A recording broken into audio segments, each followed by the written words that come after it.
My name's Barbara Long. I rented a lot at the Lambourne Mobile Home Park in Imler, Pennsylvania. Actually, it was a village of King in Kimmel Township, Bedford County. My mobile home's still there, and I'm unable to live in it, and I'll tell you why here in a little. In 2005, I moved my mobile home in, and Donna Lambourne Long and Gary Long were the landlords. I was under the belief that Donna was managing the mobile home park for her father, David Lambourne, and he's also known as Busty. I found this down at the library.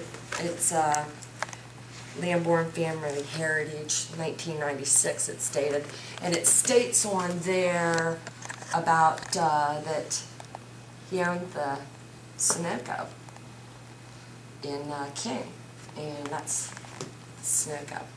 Some of the people from around the area still remember, getting gas. So they never removed the gas tanks, and they never even emptied them. I talked to a lot of people from DEP, and finally I did talk to somebody that was a little bit honest here with me and told me that the gas tanks were still on the ground, they were never emptied, they were never filled. There's a process that you have to do to, when there's gas tanks in the ground so people don't get sick and they don't rust and all this. And they said that some of the product was still left actually in one of the tanks. So, and it takes time to remove these, I guess, but it's been quite a long time. The garage, from what I became aware of doing a little research, is it's been used to paint vehicles. I actually walked in before and they were painting vehicles. I didn't stay long, I just noticed. Other than a gas station, I was told, I don't know how true it is, but there was a meth lab back in 2006. So, that's not good anyways on the property. And we'll get back to who I paid rent to, Donna and Gary. They were the landlords for a while, okay, and I paid my rent to them. Then, like around 2007, Robert Burley took over, and he had his son come get the rent, Jamie Burley, and that's who I would pay the rent to. Now they had a problem with the money there, but that's a family issue, and I'm not going to discuss that, The thing is, Robert Burley told me not to give anyone the rent money other than him or his daughter Kira Burley, and once in a while Kira would be with him to come get the rent. And that's who I paid my rent to, that's who I had a lease with, and that was my landlord. The last weekend of May, he came and he dug a hole. And he told me they were digging this hole to locate the sewage pipes. Okay, he dug the hole like beside my mobile home, and this is how he left it. Because on June 1st, 2010, I took this picture from my bedroom window. I was like, wow, it's been a week and they didn't fill this hole in. And at the time, I didn't even know if they located a pipe or anything. But that's how he left it. And when he came to get the rent in June, I had asked him, when are you going to fill the hole back in? Because, it's summertime. My son would like to have friends over. And I didn't want to worry about him falling in this hole that they just threw 2 boards over. And he said Matt was supposed to already done this, but he had gotten really sick. So that he would get him to do this when he got to feeling better. And I was like, okay. Well, June came and went.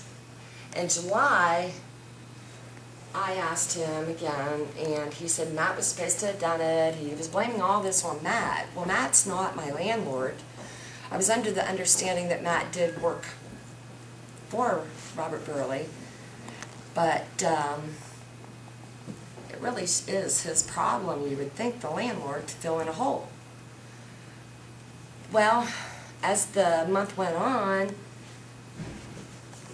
I was getting sick. My son, he was complaining about headaches, stomach ache. Me, I wasn't feeling too good either.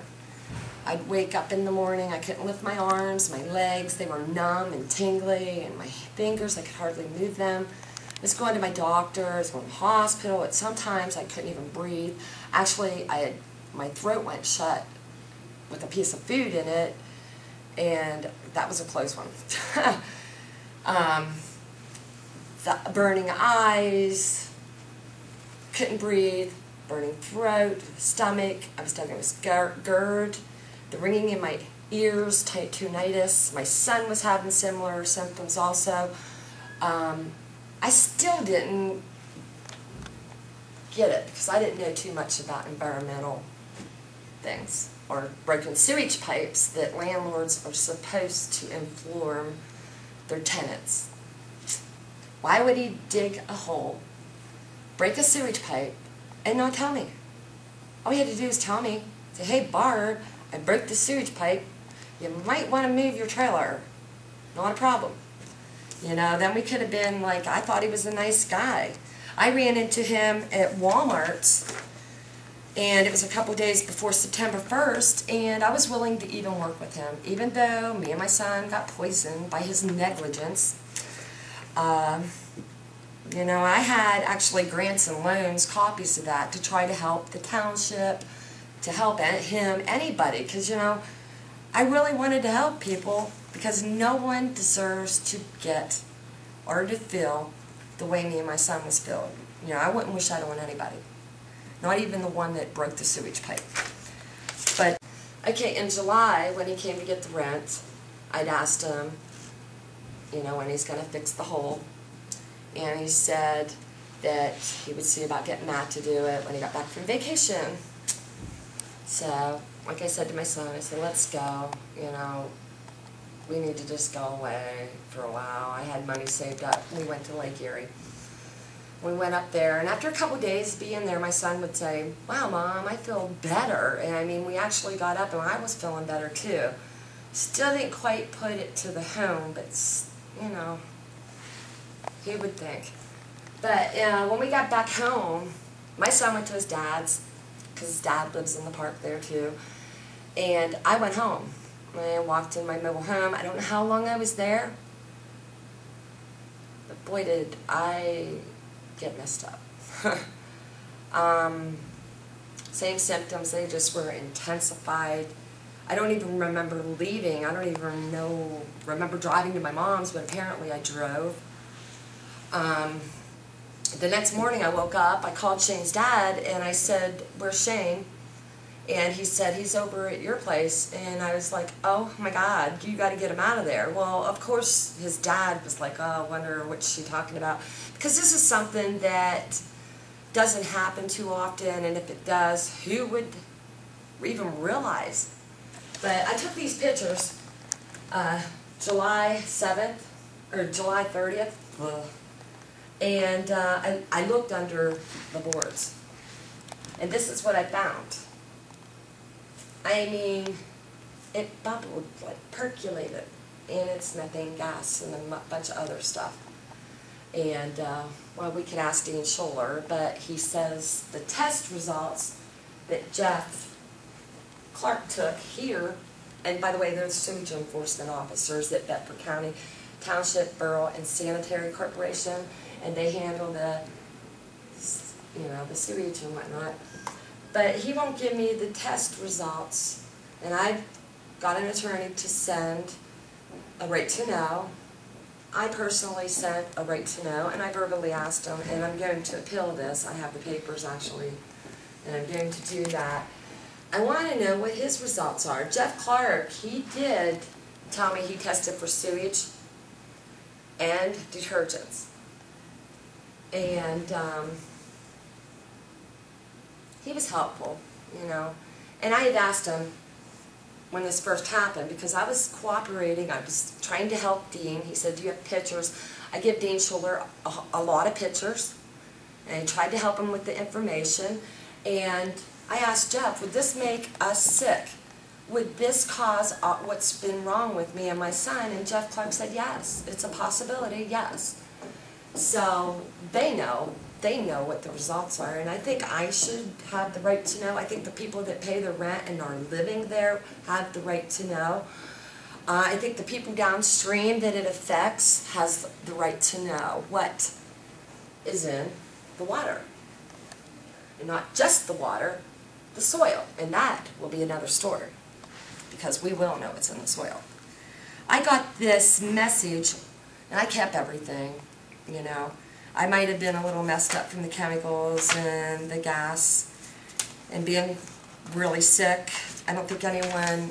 Some people might know what it's like to hope and pray that your son makes it through the night. You have no idea.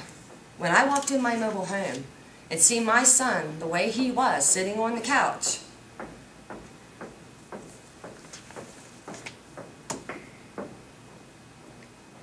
is something, it doesn't matter, I will never forget. And someone's going to be held responsible for doing that to my son. He hasn't been able to play football. He hasn't been able to go hunting. And right now he's laying at home and he don't feel good. I had asked Richard Barrett from Altoona DEP. I had asked him what he could tell me to help treat my son. And he was like telling me, we don't get involved, blah, blah, blah. I got messages. Y'all can listen to it and give me your thoughts.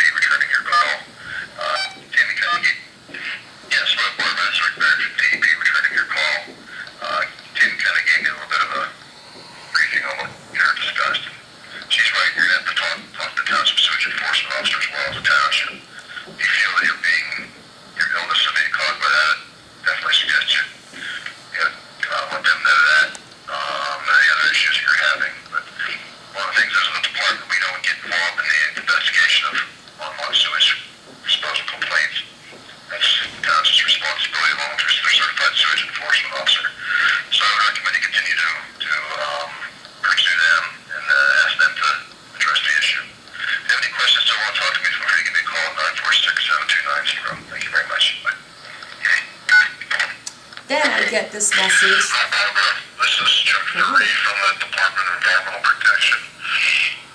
It's about 3:30 on Thursday, August 26th. Just trying to get back to you about the Lamborn Mobile Home Park situation. You had called, I think, yesterday afternoon. This morning, both Rick Barrett and Dean Schuler went to the mobile home park, and that pipe to the creek is capped, and it is not flowing anymore. So there's no sewage going into the stream. So my involvement's pretty much over. As far as your trailer is concerned, I talked to the park manager, Bob Burley, and Glenn Wenzel, I guess his name is, the owner, and see what they can do for you.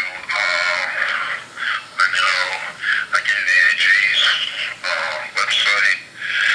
Hopefully you've looked into an attorney. The other thing that you might do is hire like a real estate inspector to take a look at the trailer and make recommendations. And this would be the same kind of person that would come out when you're buying a house to take a look. Okay, I'm not sure what's going to happen now that that pipe's clogged. Or that the pipe is capped. That might cause other problems, but that's another situation. But for now, there's no environmental health threat from sewage going into the creek. So, okay, thank you.